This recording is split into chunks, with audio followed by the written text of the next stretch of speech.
قل يا عبادي الذين أسرفوا على أنفسهم لا تقنطوا من رحمة الله. الرحمن الرحيم. السلام عليكم ورحمة الله وبركاته.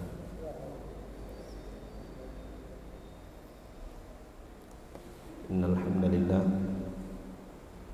نحمده ونستعينه ونستغفره ونعوذ بالله من شرور أنفسنا ومن سيئات أعمالنا من يهده الله فلا مضل له ومن يضلل فلا هادي له أشهد أن لا إله إلا الله وحده لا شريك له وأشهد أن محمدا عبده ورسوله اللهم صل على محمد وعلى آل محمد كما صليت على إبراهيم وعلى آل إبراهيم وبارك على محمد وعلى آل محمد كما باركت على إبراهيم وعلى آل إبراهيم إنك حميد مجيد. يا أيها الذين آمنوا اتقوا الله حق تقاته ولا تموتن إلا وأنتم مسلمون. يا أيها الناس اتقوا ربكم الذي خلقكم من نفس واحدة وخلق منها زوجها وبث منهما رجالا كثيرا ونساء واتقوا الله الذي تساءلون به والأرحام إن الله كان عليكم رقيبا.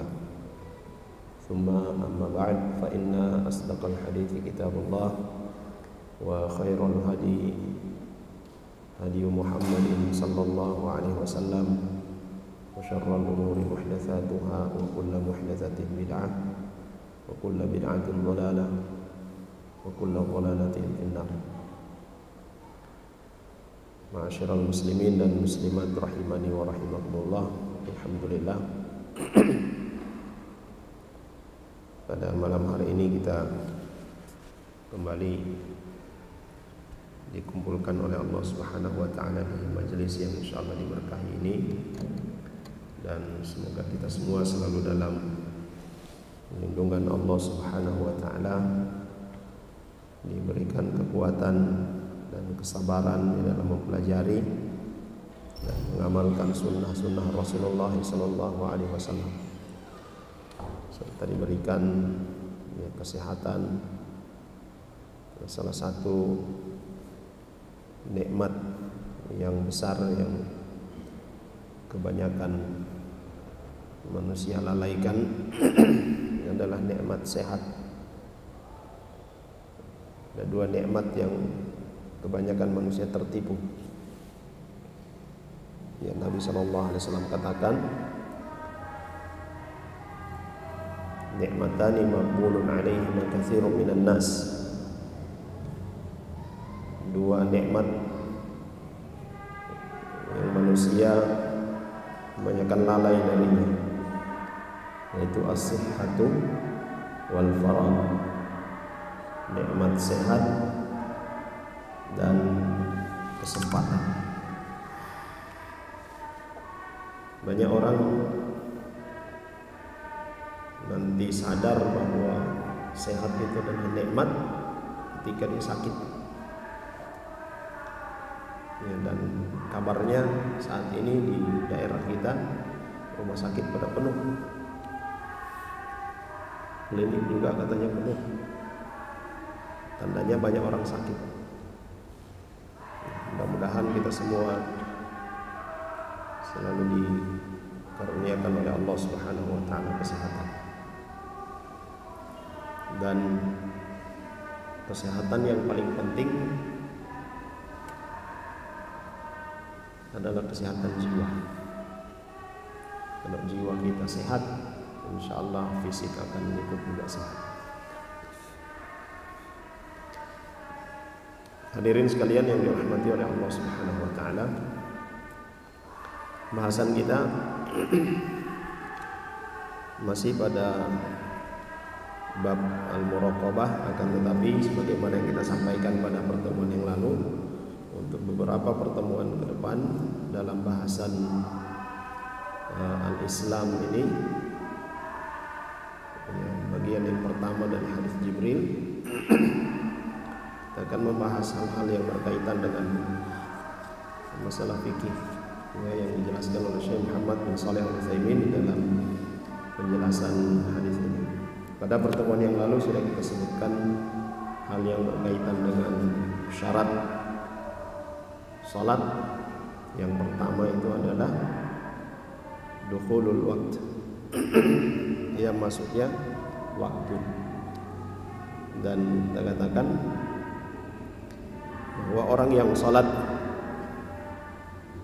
sebelum masuk waktunya tidak sah salatnya, sekalipun hanya beberapa menit saja sebelum masuk waktu salat, kemudian dia sudah bertakbir. Pas begitu dia mulai membaca doa istiftah, masuk waktu salat, tetap tidak sah salatnya karena dia memulai belum pada waktunya. Kemudian beliau sebutkan asyartu ats-tsani fi iqamis shalah, syarat yang kedua adalah at-taharah, suci. Suci dari hadas dan suci dari najis. Fa innahu la tuqbalu salatun bighairi tuhurin. Salat seorang itu tidak akan diterima oleh Allah Subhanahu wa taala tanpa adanya kesucian. Nabi sallallahu alaihi wasallam bersabda, la tuqbalu salatu ahadikum idza ahdatsa hatta yatawadda. Tidak akan diterima salat salah seorang di antara kalian ketika dia berhadas sampai dia berwudu. Fala budda an yaqumal insan bit taharati ala wajhi alladhi umira bihi. Maka setiap kita harus memperhatikan ini. Sebelum salat harus bersuci sebagaimana yang diperintahkan oleh Allah Subhanahu wa taala, sebagaimana yang diperintahkan oleh Rasul sallallahu alaihi wasallam. Fa in ahdatsa hadasan, jika seorang itu dia berhadas, berhadas ini seperti hadas kecil, seperti al-baul, yang dia buang air kecil, berarti dia berhadas, hadas kecil, atau buang air besar, maka dia dikatakan orang yang sedang berhadas, hadas kecil. Awir rih, keluar angin, juga berhadas. Dan beliau katakan pula wan naum, tidur, orang yang bangun tidur itu masih berhadas sampai dia berwudu.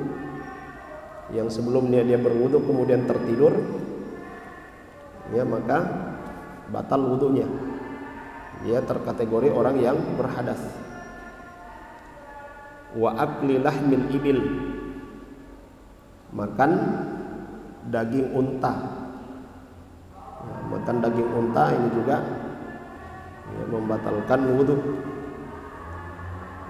Kalau perkara-perkara di antara perkara ini dia lakukan atau terjadi pada dirinya, fa innahu yatawadda, maka sebelum dia mendirikan salat dia harus berwudu dulu, harus bersuci.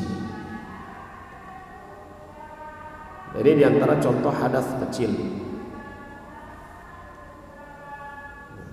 Adapun kalau berhadas besar, maka cara bersucinya adalah dengan al-iktisal atau mandi, yang biasa kita kenal dengan mandi wajib, mandi junub, mandi besar. Kapan dikatakan seorang itu berhadas besar? Ketika mimpi basah, laki-laki ataupun perempuan. Perempuan bisa mimpi basah, bisa. Nabi SAW juga mengatakan, idza ra'at al-ma, kalau dia menyaksikan, dia mendapati ada cairan yang keluar, berarti dia mimpi basah. Kalau laki-laki sudah pasti. ya, tanda baliknya seorang laki-laki itu mimpi basah.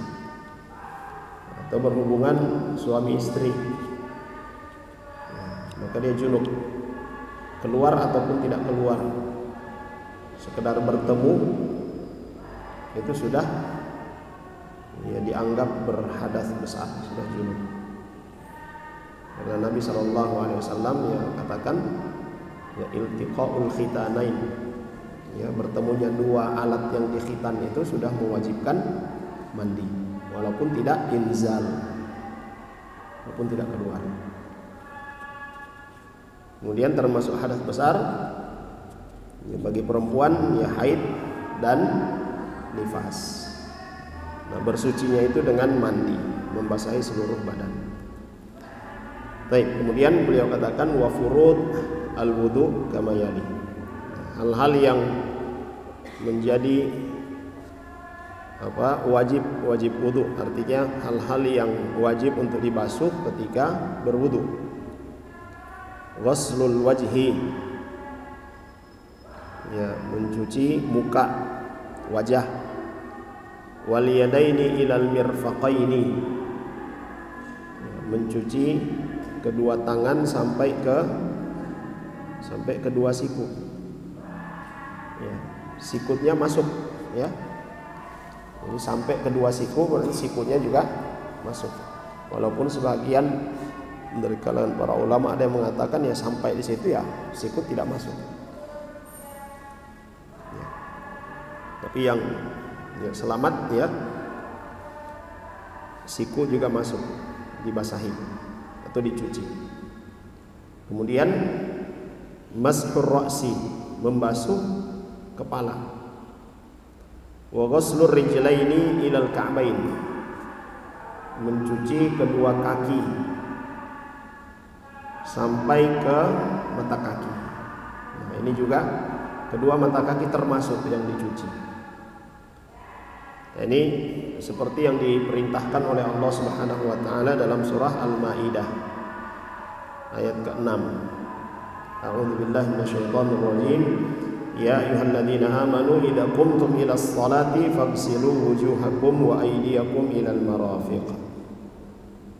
Hai orang-orang yang beriman, jika kalian berdiri untuk salat, maka cucilah wajah-wajah kalian dan tangan-tangan kalian sampai ke sikut. Wamsahu bi ru'usikum, kemudian basuhlah kepala-kepala kalian. Wa arjulakum ilal ka'bain, juga kaki-kaki kalian sampai ke mata kaki. Ini disebut dengan furudul wudu, hal-hal yang wajib untuk dibasuh atau dicuci ketika berwudu.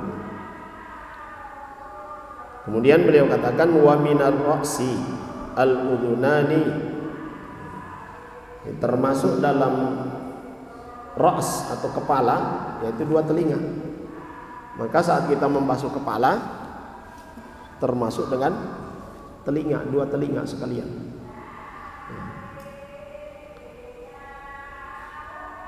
Wa minal wajhi al-madmadatu wal istinshaq fil fam wal anf.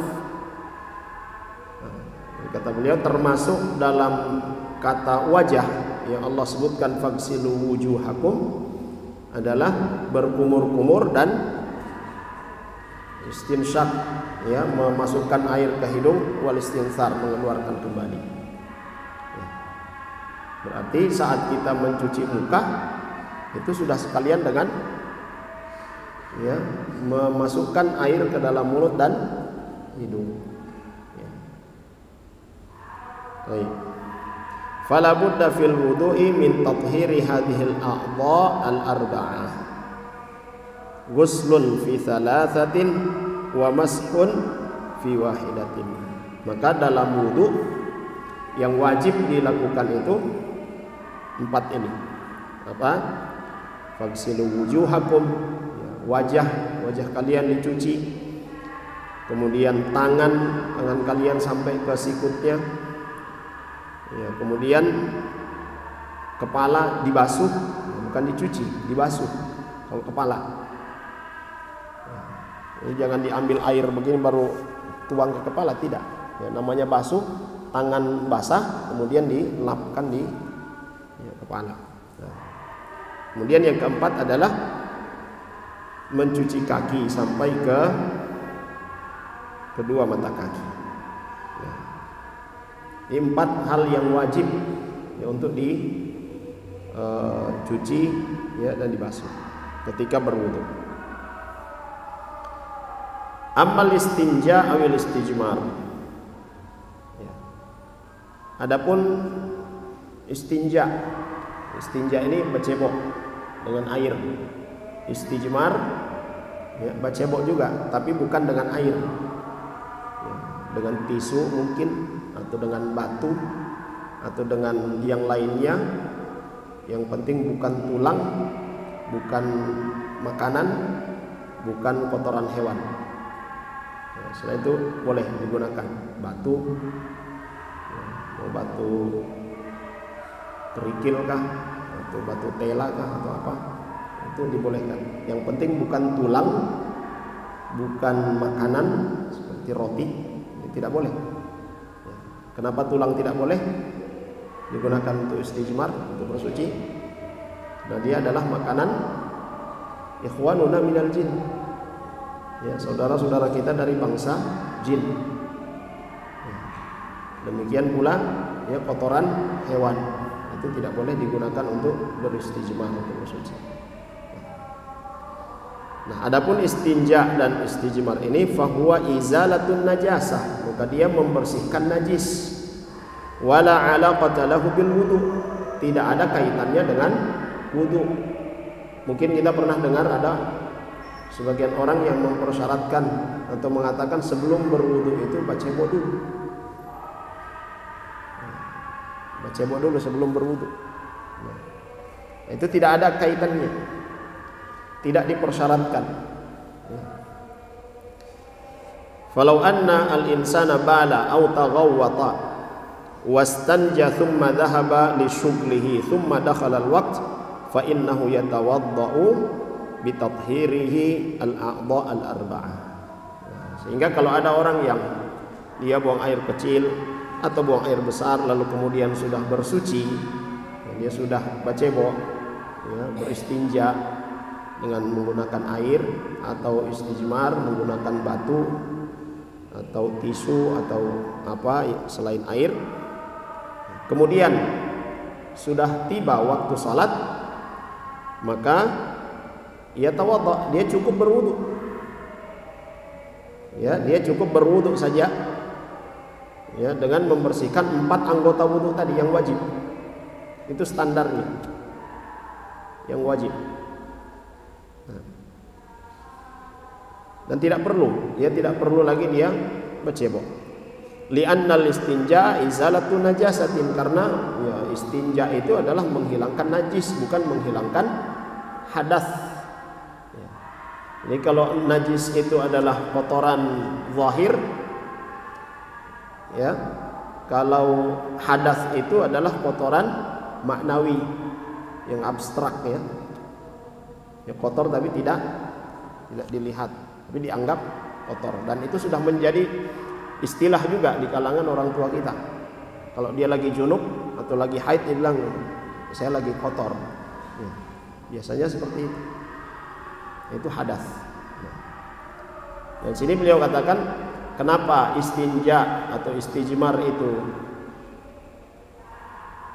ya tidak ada kaitannya dengan wudu, ya, karena istinja dan istijmar itu adalah membersihkan najis, ya. Kita mau bersuci dari najis, ya, maka dengan istinja atau istijmar. Adapun wudu maka itu bersuci dari hadas. Nah, dan ketika najis itu sudah hilang dengan sekali sekali lap misalnya, maka itu sudah dianggap bersih, ya, suci. Nah,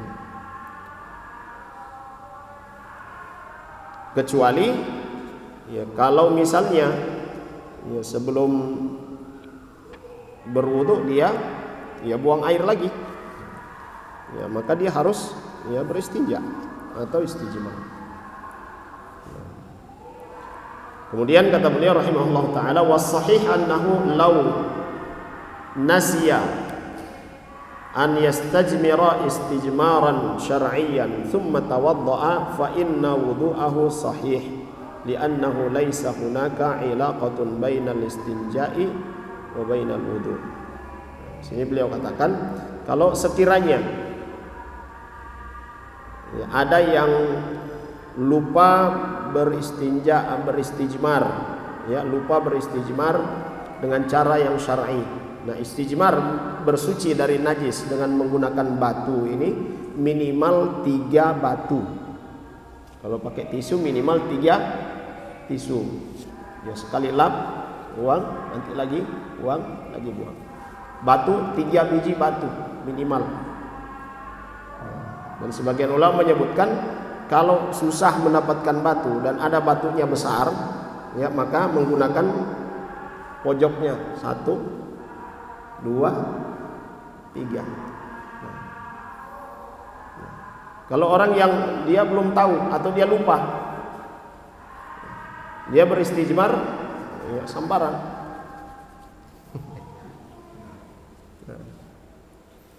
Lalu kemudian tiba waktu salat, dia berwudu. Maka di sini kata beliau, as-sahih, ya, yang benar, wudunya sah. Kalau tadinya dia sudah beristijmar, walaupun tidak sesuai dengan cara yang syar'i. Nah, kenapa wudunya sah? Li'annahu laisa hunaka ilaqatun bainal istinja'i wa bainal wudu. Karena tidak ada hubungan antara istinja dengan wudu. Nah, kalaupun kita mau ambil langkah yang selamat, ya tentu kita bisa merasakan, ya, dalam membersihkan najis ada 3 hal yang harus bersih. Apa? Bau, kedua warna, ketiga rasa. Rasa-rasa saja, bukan dirasa ini bukan. Rasa-rasa ada yang aneh ini. Oh, berarti masih ada. Kalau begitu pergi ke bersih saja. Ya. Yang tahu rasanya itu ya kita sendiri. Ya, kalau bau mungkin ya tetangga berdiri kita, tetangga duduk kita yang mendapat cium itu, musibah kalau begitu. Nah, baik. Amma idza kana muhditsan hadatsan akbar mithlul janabah fa alaihi an yabtasila. Jadi tadi itu berkaitan dengan hadas kecil. Ya, hadas kecil.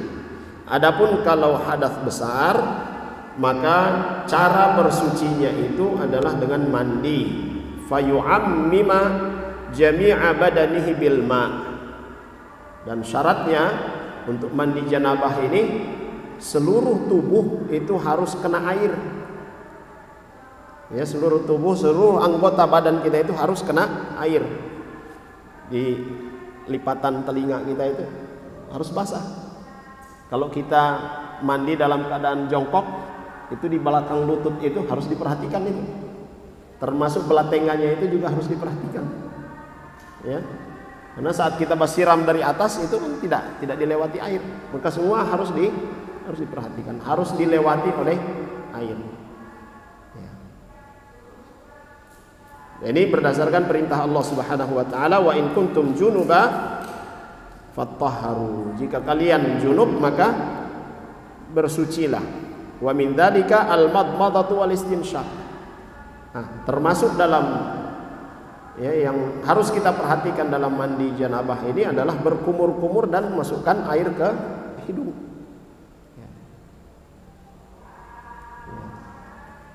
Li'annahuma dakhilani fil wajhi. Ya, karena mulut dan hidung itu termasuk dalam nama wajah. Fayajibu tathiruhuma kama yajibu tathirul jabhati wal khiddi wal lihya. Wajib juga untuk disucikan. Ya, sebagaimana kita mensucikan ya jidat kita, dahi kita, pipi dan bagian dagu kita. Nah, wal ghuslu al wajibu alladhi yakfi an tu'amma jami'a badadika bil ma'. Jadi mandi yang wajib ini kalau seluruh tubuh kita sudah terkena air, sudah selesai. Ya. Seluruh tubuh sudah terkena air, ya sudah cukup. Itu yang wajib. Terserah memulai dari mana. Bada'ta min ra'sika, ya, mulai dari kepala, au bis sadr atau siram di dada, nah, au bil dhahr, ini punggung, au bi asfalil badan atau mulai dari kaki. Bahkan ketika mandi wajibnya itu di sungai, lalu kemudian langsung bacelup, atau dari atas langsung dia terjun. Nah, sebelum terjun, sebelum dia bacelup, ada niat untuk mandi wajib, mandi junub. Maka kata beliau itu sudah cukup. Artinya sudah dianggap dia mandi junub. Nah, kalau semuanya sudah basah. Kemudian wal wudu fil ghusli sunnatun wa laisa biwajibin. Nah, bagaimana dengan berwudu sebelum mandi? Itu hukumnya adalah sunnah, ya, dalam pengertian fikih. Ya. Jadi kalau kita sebut atau dalam bahasan fikih disebutkan sunnah, berarti dikerjakan dapat pahala, ditinggalkan tidak berdosa. Ya, bukan tidak apa-apa, ya, rugi sebenarnya. Kalau yang sunnah itu ditinggalkan rugi. Nah, hanya saja dia tidak berdosa kalau dia tinggalkan. Nah, wa yusannu an yatawadda'a qabla an yaktasil. Jadi sunnahkan, dianjurkan, ya, untuk berwudu sebelum mandi. Wa idza iktasala fala hajata ilal wudu'i marratan tsaniyah. Dan ketika dia sudah selesai mandi, sini kata beliau tidak perlu lagi berwudu setelah itu. Tidak perlu lagi berwudu setelah itu. Karena wudu ini bersuci dari hadas kecil, sedangkan mandi bersuci dari hadas besar. Nah, kalau kita sudah bersuci dari hadas besar, berarti sudah suci. Tidak perlu lagi bersuci untuk yang kedua kali. Kecuali sudah selesai kita mandi, lalu kemudian buang air. Nah, berarti sudah berhadas baru. Sudah bukan junub, tapi sudah hadas. Nah, itu baru kemudian berwudu. Jadi selama tidak ada yang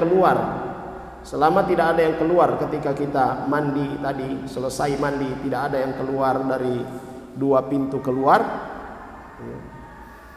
maka mandi itu sudah cukup, tidak perlu lagi berwudu untuk yang kedua kali.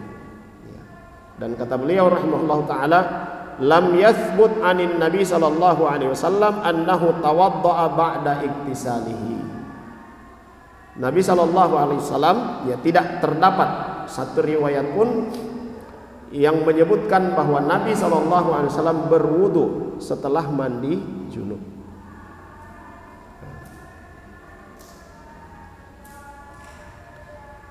Kemudian fa idza lam yajid al-ma'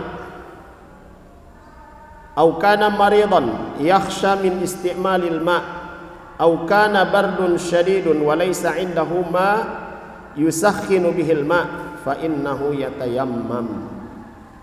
Bagaimana kalau sekiranya tidak mendapatkan air, atau ada air tapi hanya cukup untuk dikonsumsi, atau ada air tetapi tidak bisa dia menggunakan air karena sakit, atau kondisi yang sangat dingin sekali, tidak mampu dia menggunakan air. Tidak ada juga pemanas. Ya, tapi alhamdulillah kalau kita sekarang ini sudah ada kompor semua, ya. bisa dipanaskan. Ini bicara kondisi pahit nih, kalau saya bahasakan kondisi pahit, di kondisi genting. Sudah dalam kondisi dingin sekali, tidak ada alat pemanas, ya kita khawatir, kita takut ya, menggunakan air justru memberikan mudarat kepada kita. Maka yang dilakukan adalah tayammum. Ya, bertayammum. Liqaulihi ta'ala, berdasarkan firman Allah Subhanahu wa taala, wa in kuntum marda aw ala safarin aw jaa ahadun minkum minal ghaid aw lamastumun nisaa falam tajidu ma'a fatayammamu sa'idan thayyiban. Jika kalian dalam keadaan sakit atau dalam keadaan safar, ya, kemudian di antara kalian itu buang air atau menyentuh wanita, ya istri, falam tajidu ma'an, dan kalian tidak mendapati air, fatayammamu sa'idan thayyiban, maka bertayamumlah dengan sa'idan thayyiban, dengan tanah yang bersih, ya, tanah yang baik atau debu yang thayyib. Bagaimana caranya? Famsahu biwujuhikum wa aydikum minhu. Nah, caranya yaitu basuh, ya, membasuh wajah, ya, dan tangan, ya, kedua tangan. Ya. Bagaimana?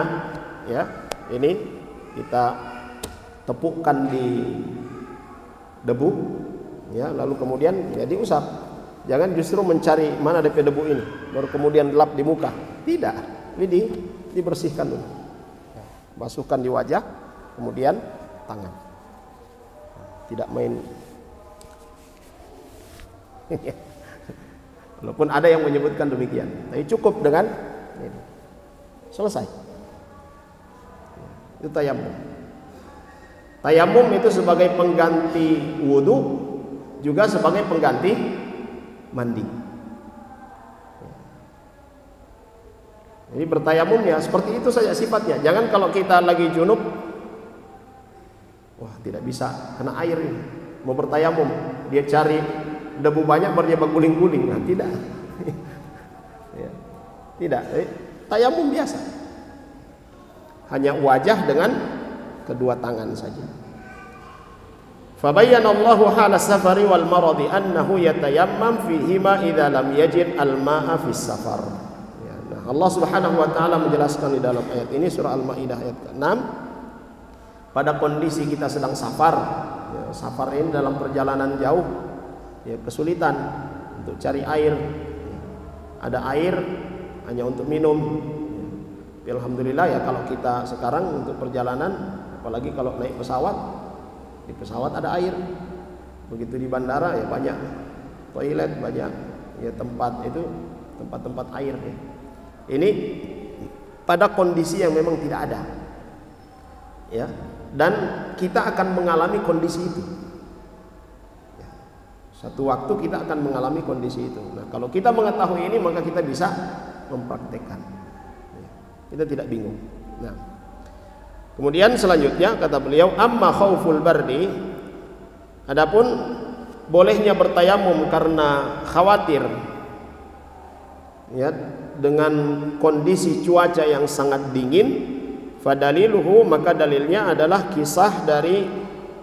kisahnya Amr bin As radhiyallahu anhu.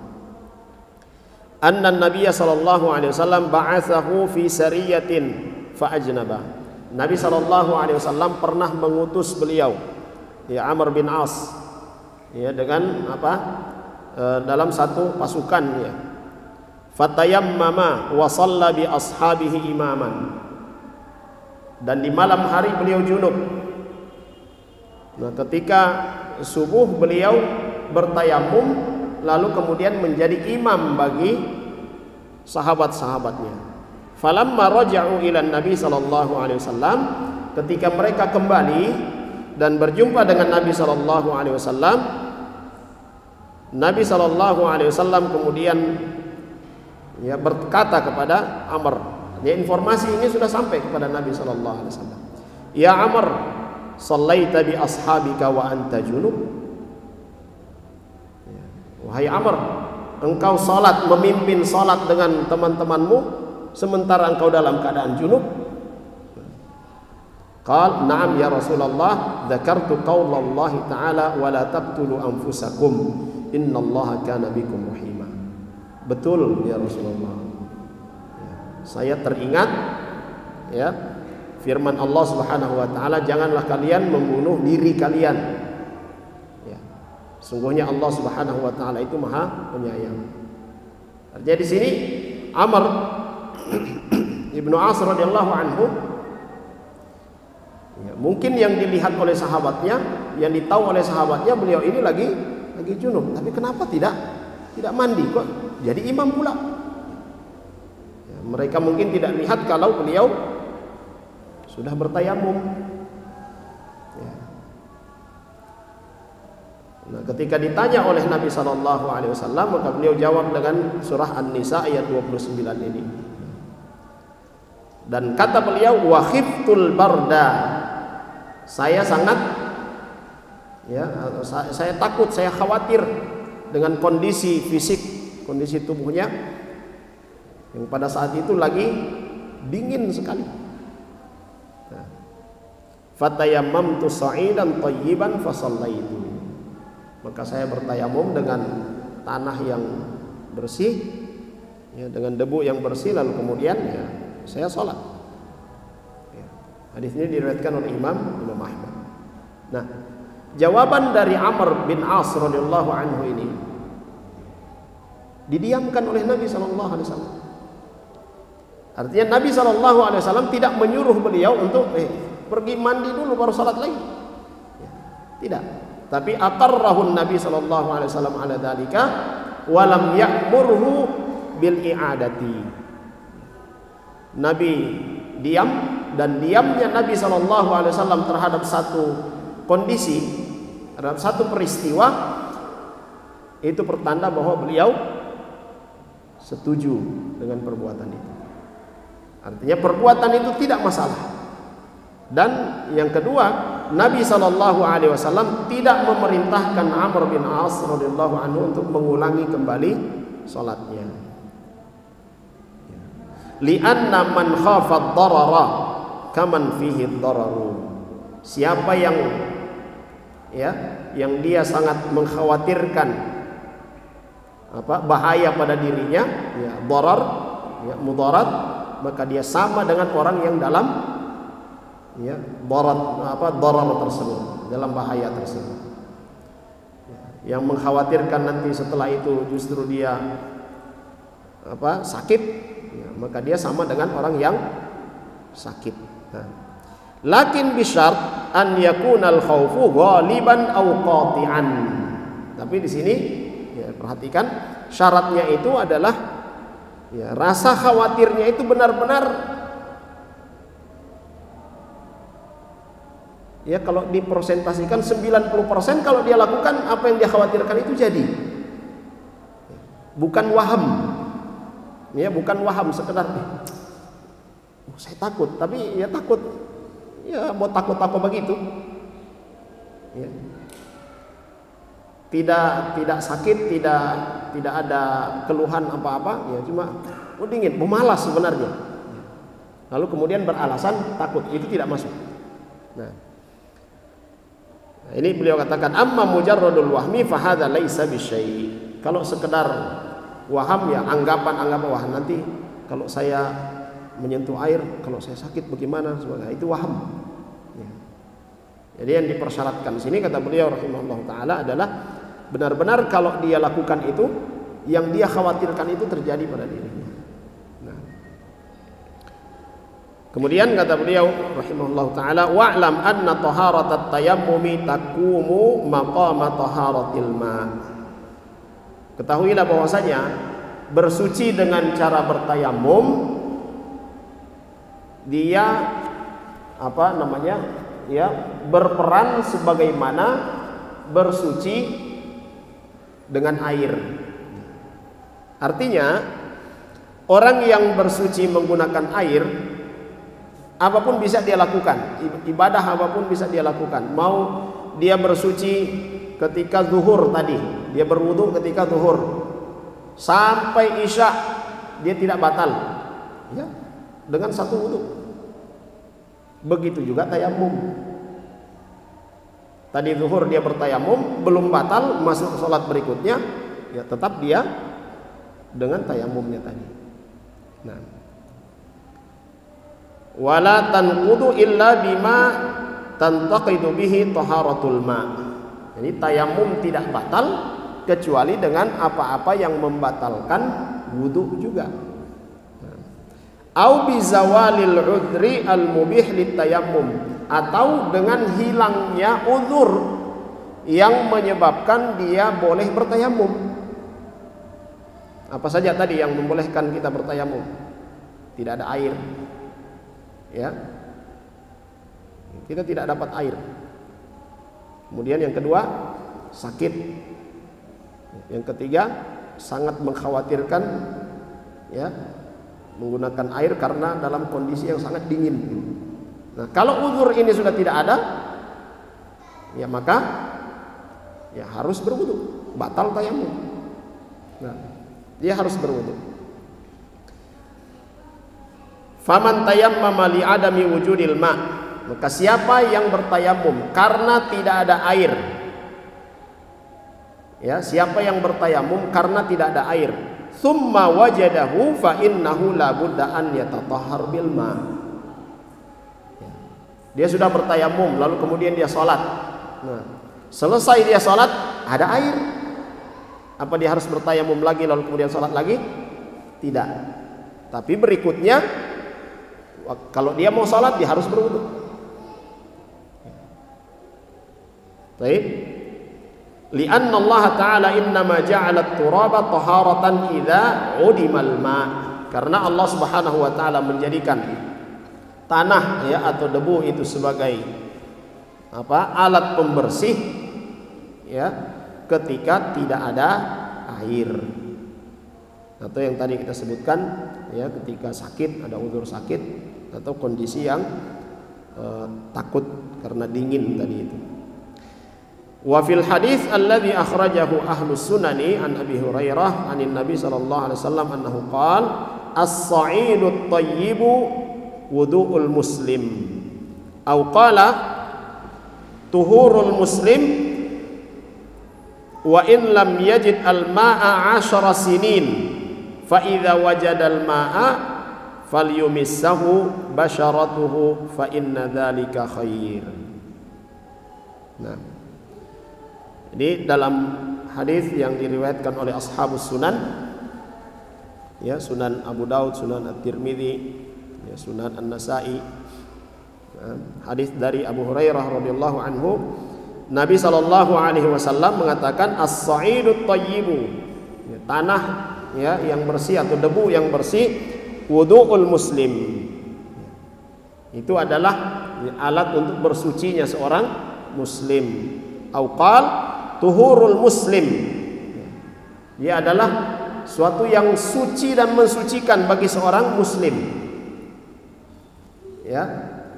Wa in lam yajid al-ma'a 20 sinin, sekalipun selama 10 tahun dia tidak dapat air, maka selama itu pula dia bertayamum menggunakan tanah atau debu tadi.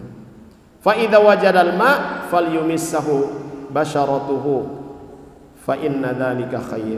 Adapun kalau dia sudah dapat air, maka, ya, dia menggunakan air, ya.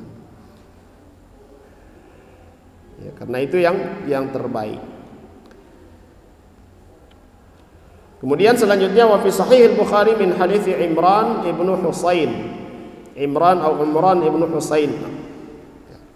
Dalam Sahih Bukhari hadis Imran bin Husain, hadis panjang, fi qissatir rajul alladhi i'tazala, ya, kisah seorang laki-laki yang dia, ya, pergi menyendiri, falam yusalli ma'an Nabi sallallahu alaihi wasallam, dia tidak ikut salat bersama Nabi sallallahu alaihi wasallam. Fasa'alahu, maka Nabi bertanya kepadanya, faqala ma mana'aka an tusalliya ma'ana, apa yang menghalangimu untuk salat bersama kita? Qal asabatni janabatun wala ma, saya junub dan tidak ada air. Jadi tidak ikut sholat. Faqala, maka Nabi SAW katakan, alaika bis-sa'id fa innahu yakfika. Ya, kau gunakan tanah atau debu, itu sudah cukup bagimu. Thumma hadaral ma' fa'u'tiya fa'a'ta an-nabiy sallallahu alaihi wasallam hadzal rajula ma'an. Lalu kemudian ada air. Nah, Nabi sallallahu alaihi wasallam kemudian memberikan air tersebut kepada si laki-laki yang junub tadi. Wa qala afrighu ala nafsik. Ya. Nabi sallallahu alaihi wasallam kemudian saat memberikan air itu beliau katakan, ya, ini air mandi dengan air ini. Jadi semula Nabi katakan itu sudah cukup dengan dengan debu untuk bertayamum, tapi karena sudah ada air maka Nabi perintahkan mandi dengan air ini. Fadalla hadza ala annahu idza wujidal ma batalat tayammum. Nah, ini dalil ya menunjukkan bahwa kalau sudah ada air maka tayamum batal. Wa hadhihi walillahil hamd qa'idatun hatta 'indal 'amati yaqulun idza hadaral ma batalat tayammum. Ya, ini sudah menjadi kaidah, bahkan ya orang awam pun tahu. Yang penting dia sudah pernah belajar fikih. Ya. Kalau awam belum pernah belajar fikih ya tentu dia tidak tahu ini, ya. Kalau sudah ada air maka batalah tayamum. Biasa kalau pepatahnya kita tidak ada rotan, akar pun jadi. Ya. Tapi kalau sudah ada rotan mau pakai akar, ya tidak mungkin. Ya. Ya. Ya, kurang lebih redaksinya ada kemiripan. Ya. Sudah ada air maka tayamum batal. Kalau tidak ada air, ya tayamum pun jadi. Gitu. Baik. Kemudian amma idza lam yahdur al-ma wa lam yazul al-udhru fa innahu yaqumu maqama taharatil ma wa la yabtulu bi khurujil waqti. Jadi sudah bertayamum, air belum juga ketemu, maka dia tetap berfungsi sebagaimana wudu, tidak batal dengan keluarnya waktu sholat. Ya, tadi kita sebutkan dia bertayamum ketika sholat zuhur. Kenapa bertayamum? Tidak ada air, maka dia bertayamum. Selama tidak ada air, sudah tiba waktu asar, tidak batal tayamumnya. Karena fungsinya pengganti wudu, maka dia hukumnya sama dengan wudu. Nah, kalau dia bertayamum itu karena uzur apa? Sakit. Selama dia sakit tidak bisa menggunakan air, selama itu dia bertayamum. Dia tayamum dan tidak keluar apa-apa dari salah satu dari dua pintunya, ya selama itu pula tayamumnya ya tidak batal. Nah. Falau tayammamal insanu wa huwa musafirun wa laysa indahu ma'un wa tayammama li salati dhuhri mathalan wa baqiya lam yuhdits ila al-isya fa innahu la yalzamuhu i'adatu tayammum. Kata beliau, seorang musafir misalnya melakukan perjalanan, dia sholat zuhur dengan tayamum karena tidak ada air, sampai tiba waktu isya juga tidak dapat air, dan sejak awal dia bertayamum itu dia tidak berhadas, ya maka dia gunakan terus itu. Nah, li'anna tayammuma la yabtulu bi khurujil waqti. Tayamum itu tidak batal hanya karena sudah lewat waktu salat. Li'anna taharatun syar'iyyatun. Karena tayamum itu juga adalah taharah, ya, cara bersuci yang syar'i, yang jelas, ya, sebagaimana yang Allah Subhanahu wa taala sebutkan tadi, kita bacakan dalam surah Al-Maidah ayat ke-6. Ya, famsahu biwujuhikum wa aydikum min ma yuridullahu liyaj'ala 'alaikum min haraj walakin yuridu litahhirakum. Ya. Jadi cukup dengan ya membasuhkan tangan yang sudah ditempelkan di debu atau tanah, ya, dibasuhkan di wajah dan di tangan. Allah Subhanahu wa taala tidak menginginkan kesulitan bagi kita. Allah memberikan kemudahan-kemudahan. Dan ini juga Nabi SAW katakan, ad-dinu yusrun. Agama itu mudah, maka jangan dipersulit. Siapa yang mempersulit maka dia akan terkalahkan dengan dirinya sendiri. Ya. Man tashaddada tushaddadu alaihi. Siapa yang ekstrim dengan dirinya, mempersulit dirinya dalam beribadah, maka dia akan terkalahkan dengan dirinya sendiri. Sehingga itu diantara nasihat para ulama, juga Nabi SAW mengingatkan kepada para sahabatnya, lebih baik seorang itu dia melakukan sedikit tetapi terus menerus daripada sekali dia lakukan langsung down. Seperti salat malam misalnya, Nabi SAW menyebutkan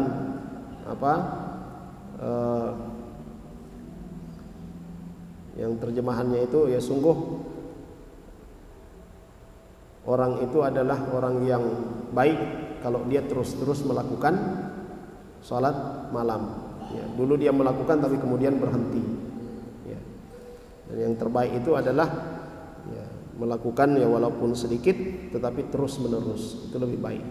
Nah, jadi kita di dalam beribadah kepada Allah Subhanahu wa taala, dalam melakukan amal, apa yang kita sanggupi, apa yang kita sanggupi kita lakukan dengan maksimal.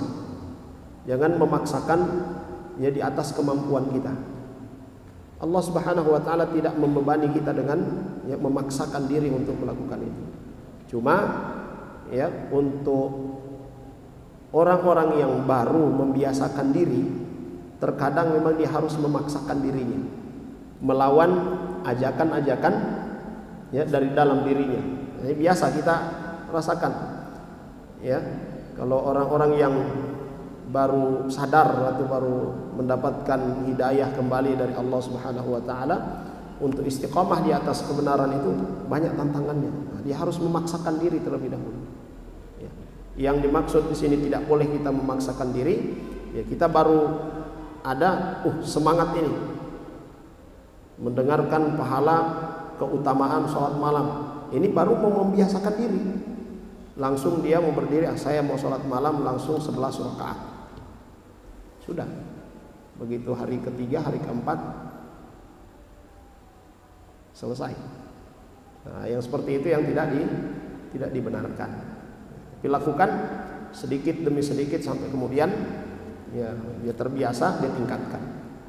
Ada istilahnya itu adalah tadarruj, secara bertahap di dalam melakukan perbaikan dalam ibadah kita.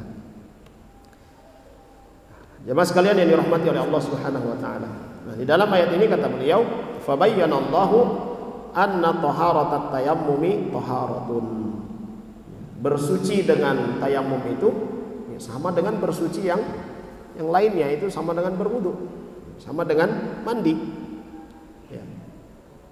Karena tayamum itu adalah gantinya wudu dan gantinya mandi. Wa qala Rasul sallallahu alaihi wasallam, Rasulullah sallallahu alaihi wasallam juga bersabda, ju'ilat liyal ardu masjidan wa tahuran. Tanah atau bumi itu dijadikan untukku, Allah Subhanahu wa taala jadikan untukku bumi itu, tanah itu masjidan, tempat untuk sujud, wa tahuran, alat untuk bersuci. Kalau tahur suci dan mensucikan. Berarti tanah itu bisa digunakan untuk bersuci dari hadas dan juga bisa digunakan untuk mensucikan bejana, pakaian atau tempat dari najis. Nah, di sini beliau katakan tahurun, bi fathit ta, ay annaha tutahhir, dia suci dan mensucikan. Kalau istilah Arab ada ma'un tahir dan ma'un tahur. Ada air tahir, ada air tahur. Air tahir itu adalah air yang suci, tetapi tidak mensucikan, ya, seperti teh, ya, suci kita minum, kopi, susu, apalagi ya, air kelapa, itu tohir, dia suci, tetapi tidak bisa digunakan untuk bersuci. Jadi kalau dalam ya, pembahasan khusus fikih itu biasanya pembahasannya itu dari bab toharoh itu, alat-alat yang digunakan untuk bersuci, ada istilah-istilah itu. Ya, mudah-mudahan bisa ada pembelajaran fikih di tempat ini insyaallah. Baik. Kemudian ya kata Nabi SAW tadi apa? Ju'ilat liyal ardu masjidan wa tahuran fa ayyuma rajulin min ummati adrakathus shalah falyusalli. Maka siapapun dari umatku ini yang dia mendapati waktu salatnya, maka hendaklah dia salat dimanapun, ya.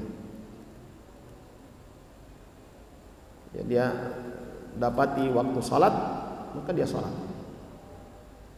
selama masih di atas tanah. Ya, tidak mungkin kan orang terbang kecuali di pesawat. Ya.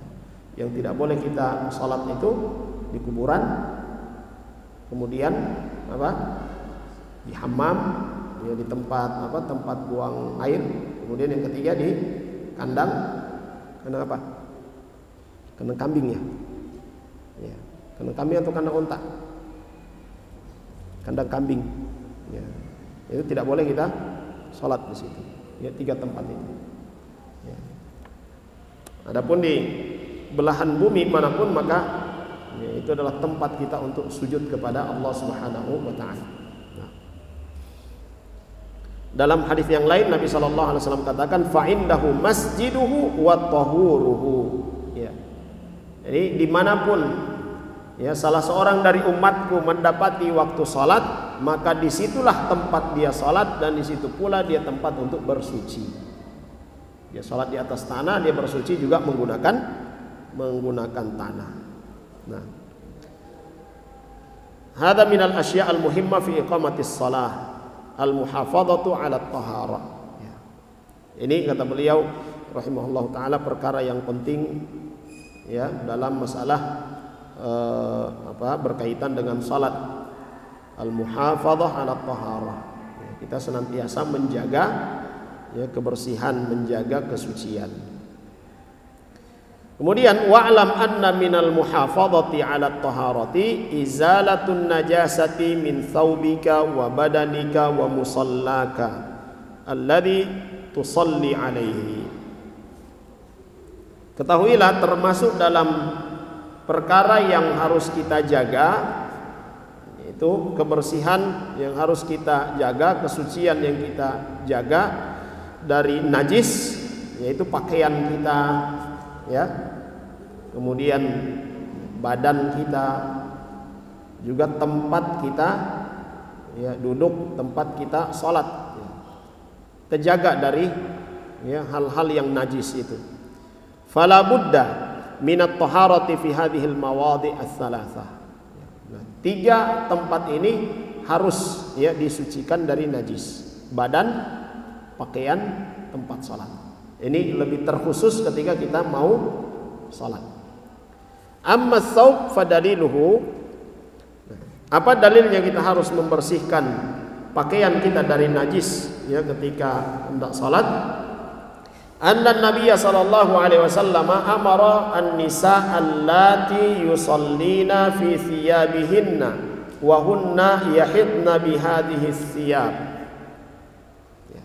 Nabi sallallahu alaihi wasallam memerintahkan kepada para wanita yang mereka salat dengan menggunakan pakaian yang mereka pakai ketika dalam kondisi haid. Artinya di situ ada ya, mungkin bekas ya darah haid. Ya. Apa yang diperintahkan oleh Nabi sallallahu alaihi wasallam? Antuzilal mar'atu ad-dama alladhi asabaha minal haidhi fi thawbiha. Itu Nabi sallallahu alaihi wasallam perintahkan kepada mereka untuk menghilangkan bekas darah haid itu dari pakaian mereka dengan cara tahukkuhu bi dhufriha, thumma taqrisuhu bi usbu'aiha al-ibham was-sabbabah thumma tagsiluhu. Itu dengan cara di apa? Ya. Apa ya kalau digosok ya, dikerik ya. Ya. Ya dengan apa? Dengan kuku. Ya, dibersihkan dengan kuku. Ya, berarti ini darahnya sudah mengering. Ya, itu dibersihkan dengan kuku. Ya. Kemudian diginikan. Baru kemudian dicuci. Ya, bagian itu yang dicuci. Nah. Jelas? Ya, jadi kerik. Ya, kemudian dengan apa? Jari jempolan dan apa? Telunjuk. Ya, baru kemudian dicuci. Nah, cuma bagian itu saja. Ya, cukup. Ya, tidak perlu dicuci semuanya. Hanya bagian yang ada najisnya itu. Nah, walamma shalla dzata yaumin bi ashabihi wa alaihi ni'aluhu khala'an 'alaihi fa khala'an nasu ni'alahum. Ya, jadi dalil yang pertama tadi adalah perintah Nabi SAW kepada para wanita, ya, yang mereka menggunakan baju mereka ketika haid itu juga yang mereka gunakan, ya, untuk salat. Ya, apabila ada bekas darah haid itu maka dibersihkan dengan cara ya seperti tadi itu. Jadi diperintahkan oleh Nabi untuk dibersihkan dari najis. Ya. Dan apa? Dalam kaidah itu dikatakan al-amru lil wujub. Ya, perintah itu berarti konsekuensinya wajib untuk melakukan apa yang diperintahkan. Nah, dalil yang kedua, Nabi SAW pernah sholat pakai sendal. Ya, Nabi pernah sholat pakai sendal. Ya. Bahkan disebutkan ya kebiasaan beliau SAW. Ya, karena di masjidnya itu tidak seperti kita pakai karpet yang sudah di marmer atau di tehel, tidak, pasir. Masjidnya Nabi SAW itu pasir. Ya. Hingga salah satu yang dilakukan oleh Nabi SAW ketika sholat zuhur itu, ya, nanti sudah matahari sudah agak dingin. Ya. Dalam penjelasan perbuatan Nabi SAW tersebut dikatakan oleh sebagian para ulama bahwa itu supaya ketika kita sujud itu tidak panas sekali. Jadi di Arab ini padang pasir ini. Ya. Kita saja di sini kalau sholat Id ya baru jam 8 pagi, terus sholat di atas apa terpal, begitu sujud, udah merasa panas juga. Nah, Nabi SAW ketika beliau sholat menggunakan sendal, tiba-tiba beliau lepaskan sendalnya.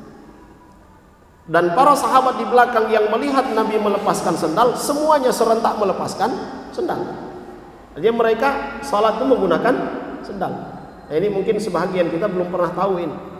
Oh, sholat menggunakan sendal? Ya boleh. Yang penting jangan masuk di masjid seperti ini pakai sendal. Nah, ketika para sahabat melepaskan dan selesai Nabi SAW salat, falamma sallama sa'alahum limadha khala'u ni'alahum. Nabi SAW begitu salam, beliau kemudian bertanya kepada para sahabatnya, kenapa kalian lepaskan sendal kalian? Qalu, lihat apa yang dijawab oleh para sahabat. Ra'ainaka khala'tana 'alaika fa khala'na ni'alana. Kami lihat engkau lepas sendal, ya, engkau lepas sendalmu, maka kami pun melepas sendal kami. Ya, bagaimana para sahabat radhiyallahu anhum, mereka melihat apa yang dilakukan oleh Nabi SAW, mereka ikut melakukannya. Ya, untuk bertanya kenapa itu belakangan. Untuk bertanya apakah wajib atau tidak wajib, tidak ada. Apa yang dilakukan oleh Nabi, mereka lakukan. Dan bahasan tentang ini wajib, ini bukan wajib, ya, itu nanti ada bahasannya setelah Rasulullah SAW wafat. Dan tentunya ya kesimpulan-kesimpulan hukum yang disebutkan oleh para ulama ya dalam bahasan usul fikih, ada wajib, ada sunnah, ada haram, ada makruh, ada mubah. Itu berdasarkan dalil-dalil yang ada, ya. Indikasi-indikasi dari dalil yang menunjukkan ini memang wajib. Tidak ada makna lain kecuali wajib. Wah, ini ya perintah bukan wajib tetapi anjuran. Itu ada ya, bahasan tersendiri. Nah, Nabi SAW ketika bertanya demikian, para sahabat katakan itu, karena kami melihat engkau melepaskan sendalmu, ya maka kami juga melepas sendal kami. Faqala, maka Nabi katakan, inna Jibrila atani fa akhbarani anna fihima qadaran. Tadi itu Jibril datang dan dia kabarkan di sendal saya itu ada qadaran, ada najis. Maka dilepaskan oleh Nabi sallallahu alaihi wasallam. Fadalla hadza ala annahu la budda min ijtinabin najasati fil malbus. Maka ini menunjukkan kita harus menjauhkan ya apa yang kita pakai itu dari najis. Kalau yang kita pakai itu bernajis, ya sucikan dulu, apalagi dalam sholat. Kalau kita tahu itu ada najis, lalu kemudian kita sholat dengan menggunakan pakaian yang bernajis, itu sah tidak sholat kita? Tidak sah. Nabi SAW diingatkan oleh Jibril alaihissalam, ada najis, maka dilepaskan oleh beliau sallallahu alaihi wasallam. Jadi dalilnya ya bahwa pakaian itu juga harus dibersihkan dari najis ya ketika kita salat. Amal makan, kemudian tempat kita salat juga harus dibersihkan dari najis. Fadaliluhu anna a'rabiyan jaa fabala fi ta'ifatin minal masjid, ay fi tarafin min masjidin Nabi sallallahu alaihi wasallam. Ya, lakinnahu a'rabiyun. Dalilnya ini adalah seorang Arab Badui. Seorang Arab Badui yang masuk ke masjid Nabi sallallahu alaihi wasallam, kemudian dia pergi ke salah satu pojok masjid, di situ dia kencing. Ya, dia kencing di pojok masjid. Dan ya Arabi ini ya Badui ini ya tinggalnya di ya kalau kita ya di pedalaman ya di apa namanya di padang pasir yang jauh. Ya, dan dikenal mereka itu ya jahil. Ya, mereka orang-orang jahil. Artinya jahilnya di sini tidak tahu, ya tidak tahu tata krama, tidak tahu hukum. Ya. Ya. Dan para sahabat Nabi Shallallahu Alaihi Wasallam, mereka ya sebagaimana dikabarkan, kalau ada orang Badui datang ingin bertemu dengan Nabi, itu para sahabat senang. Dan pasti dia akan bertanya. Orang Badui ini datang bertemu dengan Nabi, dia akan bertanya satu persoalan. Habis bertanya sudah dia pergi. Nah, ini yang Badui ini lain. Dia datang masuk masjid langsung mojok kencing. Nah, para sahabat yang lihat itu tentu langsung bereaksi. Ya, kalau di sini beliau katakan para sahabat itu sambil langsung meneriaki orang tersebut. Ya. Meneriaki ya kalau ya seperti kita lah. Tiba-tiba kita lihat ada orang kencing kan gitu, langsung respon kita. Ya. Apa Nabi SAW lakukan? Ya, bihikmatihi nahahum. Ya, dengan kebijaksanaannya Nabi SAW, Nabi tahu ini orang bodoh, orang Badui. Ya, kencing, biarkan dia. Ya mungkin juga seperti itu. Ketika kita lihat anak-anak masih kecil, tiba-tiba dia kencing, jangan batariakan, biar saja. Ya. Dan ini ada hikmahnya jemaah sekalian. Nabi SAW biarkan Badui itu kencing dan justru melarang para sahabatnya untuk mengusir dia atau mencegah dia. Biarkan. Apa hikmahnya? Kalau sekiranya para sahabat teriaki, usir dia, orang sementara kencing ini sementara dia melepaskan, ya mungkin dia ada tahan-tahan, begitu dia berdiri kan tercecer sudah najisnya. Ya. Nabi biarkan dia selesaikan hajatnya. Selesai dia kencing, apa kata Nabi Sallallahu Alaihi Wasallam? Ya, Nabi Sallallahu Alaihi Wasallam meminta ya beberapa sahabat ambilkan air, siram bekas kencingnya ini. Ya. Kemudian Nabi katakan kepada si Badui tadi, inna hadhihi al masajid la tasluhu li syai'in min hadzal bauli walal qadari. Sungguhnya masjid-masjid seperti ini tidak layak ya, tidak pantas ya untuk ya, diperlakukan seperti ini, kau kencingi ya. Tidak pantas untuk ada najis di dalamnya.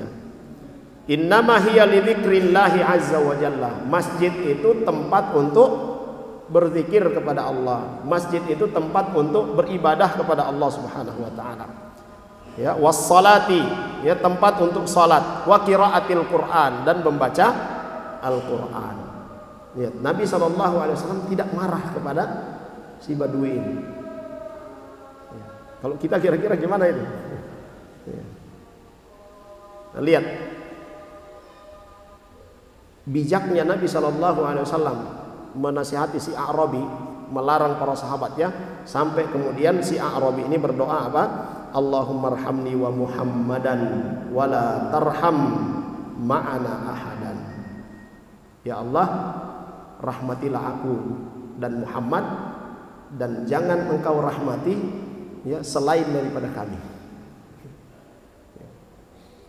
Nabi SAW tersenyum, lalu kemudian ya Nabi SAW katakan kepadanya apa? Engkau telah menjadikan sesuatu yang luas itu sempit. Ya, rahmat Allah itu luas. Nah, itu cuma dibatasi. Ya, rahmati aku dan Muhammad, yang lain jangan. Kenapa dia katakan demikian? Karena dia sempat dengar teriakan para sahabat.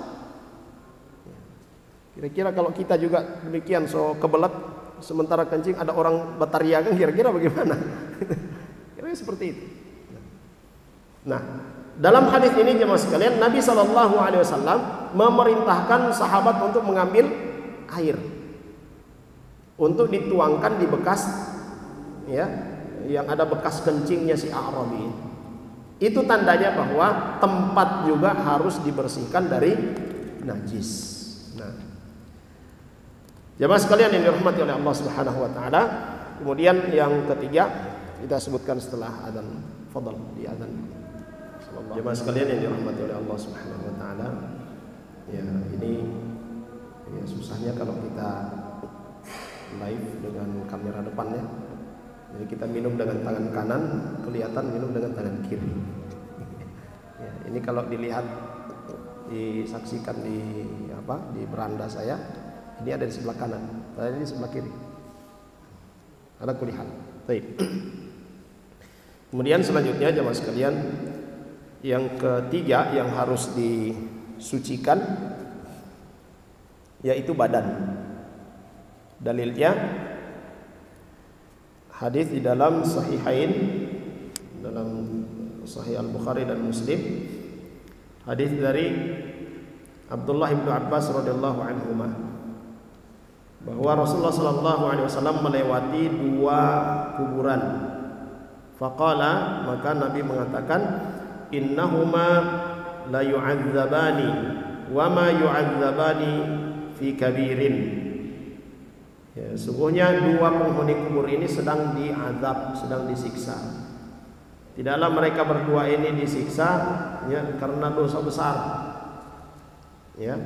Amma ahaduhuma fakana la yastantiru min baulihi. Ya, wa fi riwayatin la yastabri'u minal baul. Yang satu, kenapa dia disiksa? Karena dia tidak bersuci dari kencing. Ya, habis pipis, ya cuma sekedar, kalau laki-laki sekedar dia goyang saja, pakai lagi. Ya. Itu najis. Nah. Baik. Wa ammal akhar fakana yamshi bin namimah. Ya. Sedangkan yang satunya diazab oleh Allah Subhanahu wa taala karena dia kesana kemari itu kasih bakalai orang, ya, namimah. Tahu dia ada bilang begini, baru dia ke sebelah lagi dia bilang, nampak dia so bikin begini, kasih bakalai orang, berkompor orang, supaya tidak damai.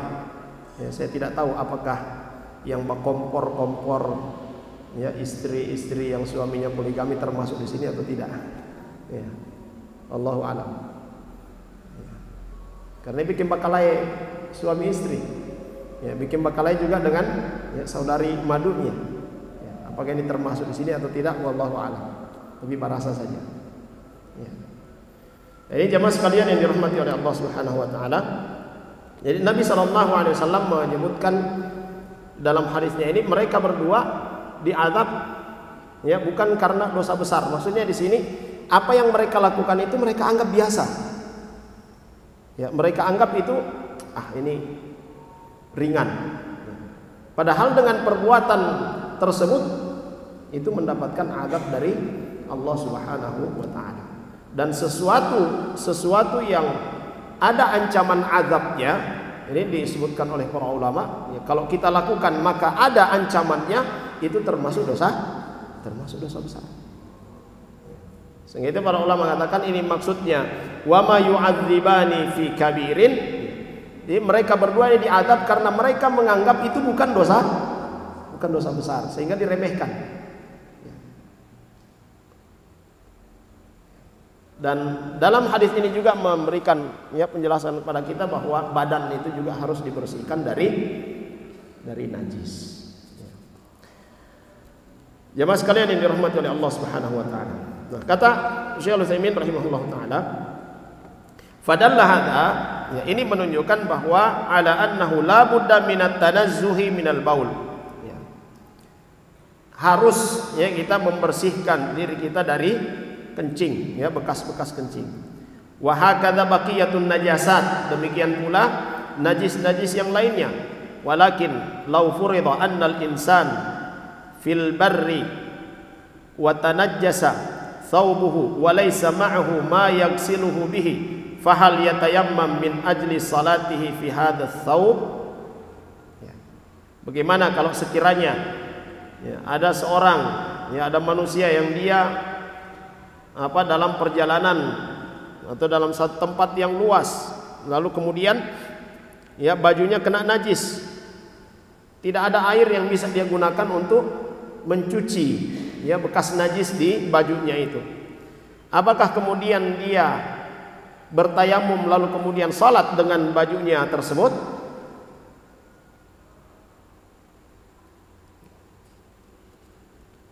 Nah, beliau katakan la yatayammam. Wa kadzalika law asaba badanahu najasatu rijlihi aw yadihi aw saqihi aw dhira'ihi wa huwa fil barri wa laysa 'indahu ma yaghsiluhu fa innahu la yatayammam li'anna at-tayammum innama huwa fi taharatil hadathi faqat. Ya. Jadi maksudnya di sini jemaah sekalian, tayamum yang dilakukan itu untuk pengganti wudhu. Tayamum yang dilakukan itu untuk pengganti mandi, bukan untuk mengganti membersihkan najis.